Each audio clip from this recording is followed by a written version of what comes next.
No Evangelho do Filho Pródigo, o menino perde o tempo, um tempo precioso da vida dele, porque havia escolhido errado e não tinha a coragem de perceber que a escolha errada estava infelicitando a sua vida. Ele havia se acomodado dentro de um erro, e somente depois, quando ele viveu aquela extrema miséria, é que o coração dele se acendeu, recordou que ele tinha um pai, que ele tinha uma família, que ele tinha um lugar para voltar. É sempre muito interessante quando nós tomamos consciência do erro que estamos cometendo e a coragem que a gente tem de dar um passo na direção da mudança. Vamos atender aqui as pessoas que nos escrevem, são muitas, graças a Deus.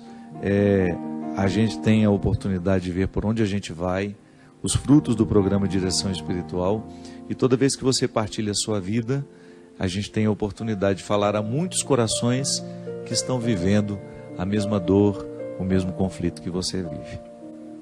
Padre Fábio, eu tenho 24 anos, vivo em uma família muito religiosa, diariamente participo da igreja, rezo muito, tenho fé, mas tenho um problema que antes não me afetava tanto quanto agora.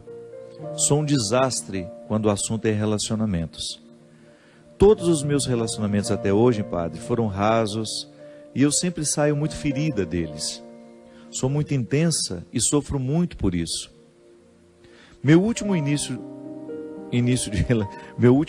de relacionamento, eu me apeguei muito ao rapaz, muito mais do que ele a mim. E isso está me doendo muito agora. Terminamos de uma forma muito conturbada e ouvi dele muitas ofensas que me machucaram muito. Mas por falta de amor próprio, eu não consigo seguir em frente e sigo esperando que ele me procure, acompanhado de um pedido de desculpas. O seu aniversário se aproxima e eu nem sei se devo parabenizá-lo ou não.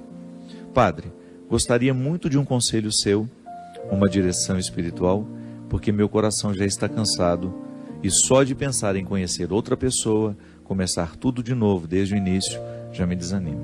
Desde o início. Desculpa, o que devo fazer? Ela não coloca o nome, não quer ser, melhor, coloca, mas não quer ser identificada.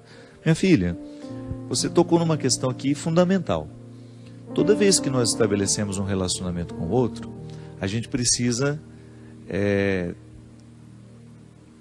ter consciência de que a relação com o outro só é boa a partir do momento em que a relação que a gente tem com a gente já está suficientemente estabelecida.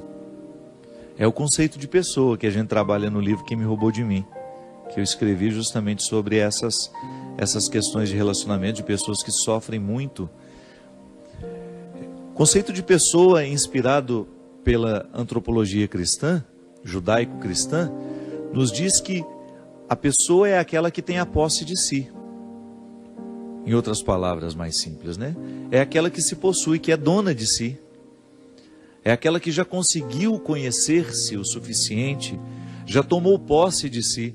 E porque tomou posse de si, pode se dispor ao outro, pode se oferecer ao outro. O grande problema é que nós estabelecemos relacionamentos sem antes ter feito esse dever de casa. E na posse de si, a gente precisa viver a experiência do amor próprio. Quem não se ama vai ter muita dificuldade de sentir-se amada pelo outro, ou então até mesmo de amar. Você está dizendo aqui que você é intensa demais. Pode ser que essa sua intensidade seja fruto desta falta de posse de si mesma, que é uma expressão de imaturidade.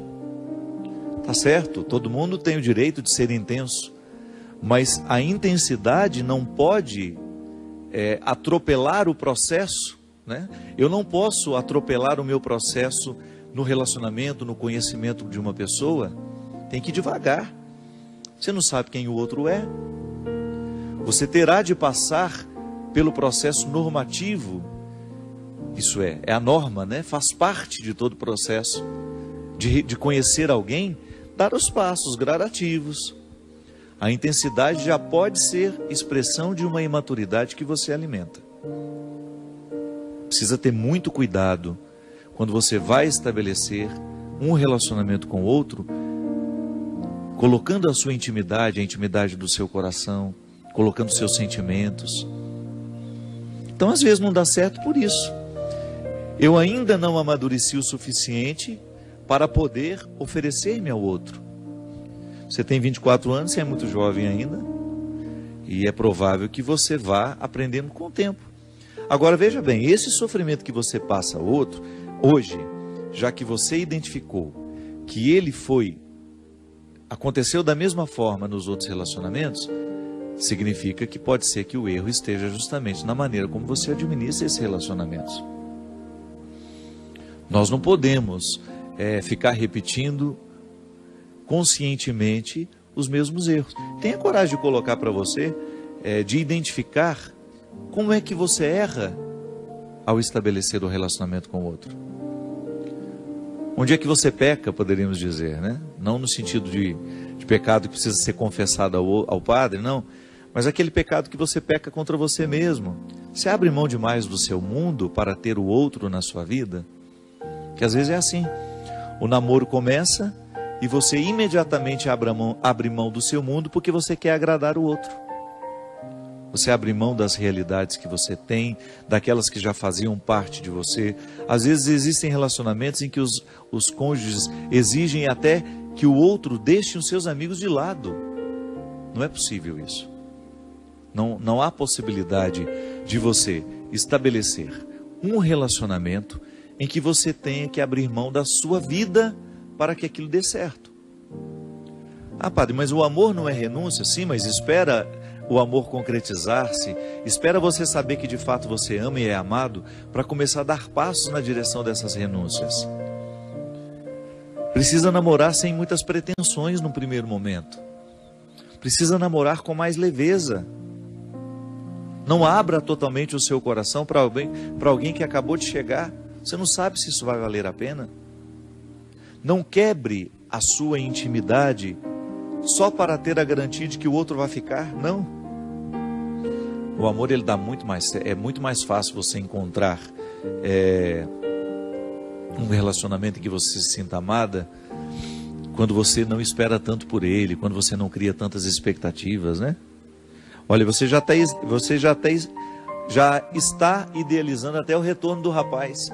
Você já está esperando que ele chegue com uma mala de desculpas, né?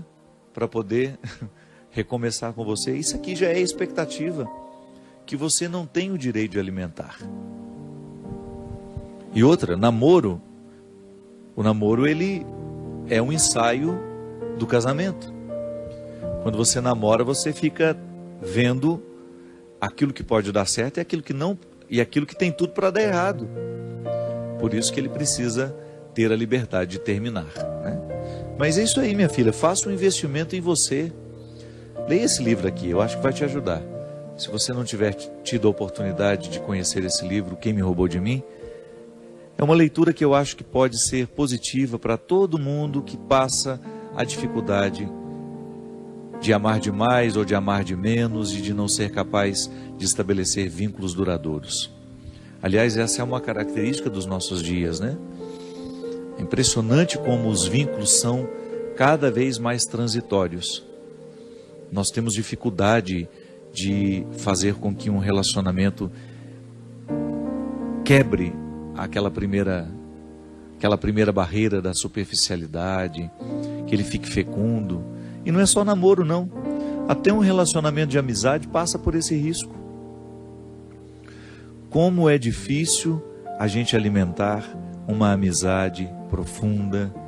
Por quê? Primeiro porque os ambientes que a gente frequenta nem sempre nos proporcionam uma conversa que nos faz ficar amigos. É sempre tudo muito conturbado, sempre todo mundo muito distraído com os celulares e cada um estabelecendo conversas paralelas. Você está conversando com uma pessoa, ela está ali digitando coisas no celular dela e prestando atenção em você ao mesmo tempo. Então nós somos muito superficiais, estamos vivendo de maneira muito superficiais.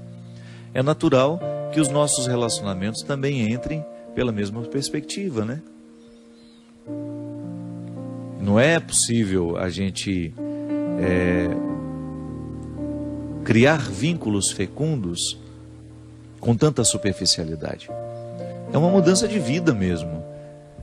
Passa pelo conceito de conversão. Interessante, né? A conversão que Jesus nos propõe é justamente a gente ir cada vez mais tomando posse do nosso coração. É um movimento de profundidade, veja bem. É um movimento que faz com que a gente tenha uma busca interior que nunca vai terminar. A superficialidade tem fim, a profundidade não. Quando você opta por viver uma busca de amadurecimento, por exemplo, como essa menina aqui, por que os meus relacionamentos não dão certo? É preciso investigar-se. Não dá para ir fazendo esse rolo compressor, apenas dando a desculpa para si mesmo e para os outros. Ah, eu tenho dificuldade de amar e ser amada. Eu tenho dificuldade de ser fiel. A pessoa nunca toca de fato o cerne das questões. Porque ninguém é assim por acaso. Algum motivo ali precisa ser descoberto, ser investigado, para que a gente tenha condições de mexer nele. Aristóteles, um filósofo clássico, dizia que a vida só vale a pena ser vivida à medida em que ela é refletida. Aquele que não reflete a vida que vive, aquele que não reflete a experiência pessoal, diária, nós podemos chamar até isso de exame de consciência, né? Faz uma leitura cristã disso. O que é o exame de consciência? Aquela oportunidade que a gente tem de voltar os olhos para o nosso jeito de viver, para a vida que nós estamos escolhendo, e aí você ter coragem de ser o seu juiz, de ter coragem de fazer uma interpretação se está sendo justo ou não aquilo que você estabelece para você. Qual é o papel do juiz? A jurisdição é justamente olhar para a realidade, para as partes que compõem aquela realidade e identificar se é justa ou não aquela relação que as partes estão estabelecendo. Eu preciso fazer isso todo dia comigo, você também. Olhar para as escolhas que você faz na sua vida, para o tratamento que você se oferece e saber se você está sendo justo. Muitas vezes nós não chegamos à resposta que essa menina aqui precisa chegar. Por que meus relacionamentos são tão vazios? Por que mesmo ela sendo uma pessoa boa, uma pessoa religiosa, por que apesar de todos esses valores que ela tem, que ela enumera aqui no início, tem uma boa família, pratica uma religião de maneira saudável, é estudiosa, por que com ela alguma coisa está dando errado? Talvez falte estabelecer esse juízo, investigar-se com mais propriedade. E quando o assunto é relacionamento, gente, a primeira coisa que nós precisamos colocar no tribunal é o tanto que a gente se ama.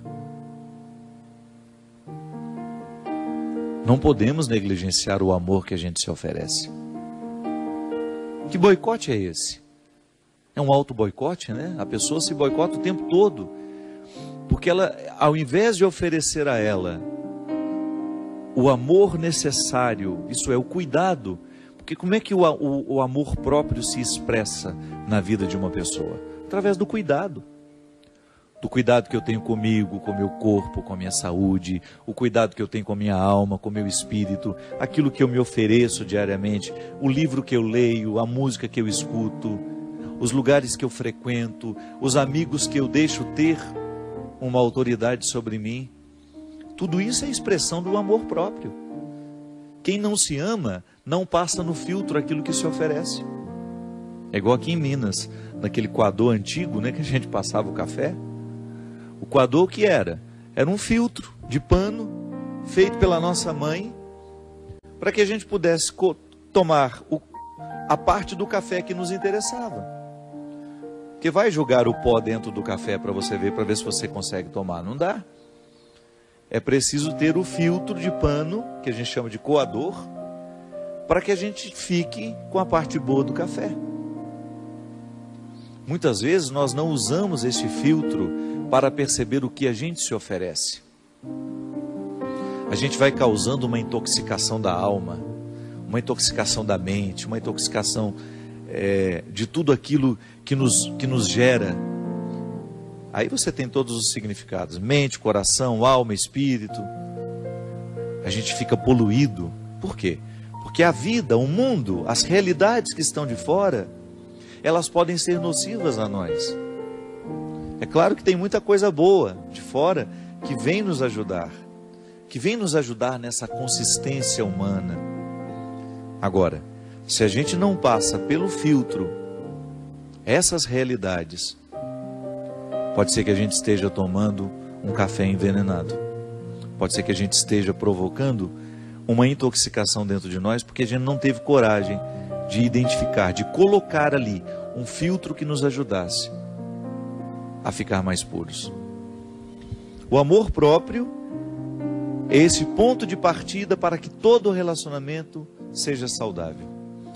Quem não se ama, quem não se cuida, quem não faz o dever de casa diário, de jogar amor dentro do coração, e essa é a ação de Deus, é justamente o que Deus faz no coração daquele filho que volta para pedir perdão ao pai. Ele precisou voltar a se amar. Ele precisou identificar que comer a lavagem dos porcos não era para ele. Engraçado, né? Você vê naquele rapaz a identidade que não havia sido totalmente perdida, que é quando ele lembra que ele tem pai. Isso é amor próprio. É o amor próprio que move o coração daquele rapaz ao identificar que aquela miséria, que aquele alimento imundo não era para ele. Minha gente, quantos de nós ficamos nos alimentando de sentimentos estragados que podem ser comparados à lavagem dos porcos? Quantas vezes eu encontro pessoas bonitas, nutridas, com relacionamentos precários, tóxicos, viciantes, aquele pseudo-amor, né? Aquele falso amor, que pode ser comparado a uma lavagem de porco, aquele namoro que não é outra coisa senão um chiqueiro, não há nada de puro naquilo, a pessoa se maltrata o tempo todo só para ter a companhia do leitão, né? Não, pelo amor de Deus, você merece muito mais. A pessoa só se recupera no momento em que ela olha para o espelho e vê a face desfigurada e diz para ela mesma: eu não mereço esse tratamento. Isso corrigiria tantas coisas dentro dos namoros, dentro das relações de casamento, porque também no casamento acontece isso. Quanto o marido tratando a esposa de maneira que vai expulsando o amor próprio dela, ou então é o amor próprio que foi expulso, que já permitiu aquele tratamento tão odioso. Namoro, casamento, relação entre amigos, nós precisamos ter muito cuidado para a gente não se acostumar ao alimento imundo. Precisamos tomar muito cuidado para a gente não se acostumar com o precário e achar que ele é a única coisa que nós merecemos ter na vida. A gente merece muito mais. Merece no sentido de ver que há uma dignidade em mim, em você, que não pode ser nunca, em hipótese alguma, pode ser esquecida. Essa dignidade também chama-se amor próprio. E é através dela que Deus nos fala, que Deus nos chama, que Deus nos traz de volta. Reacenda o valor que você tem. Tenha consciência da grandiosidade que você representa diante de Deus. E trate-se da mesma forma como Ele te trata, com amor e com respeito. Derrame o Deus Todo-Poderoso sobre todos nós a bênção e a proteção do céu. O Deus Todo-Poderoso, Pai, Filho e Espírito Santo,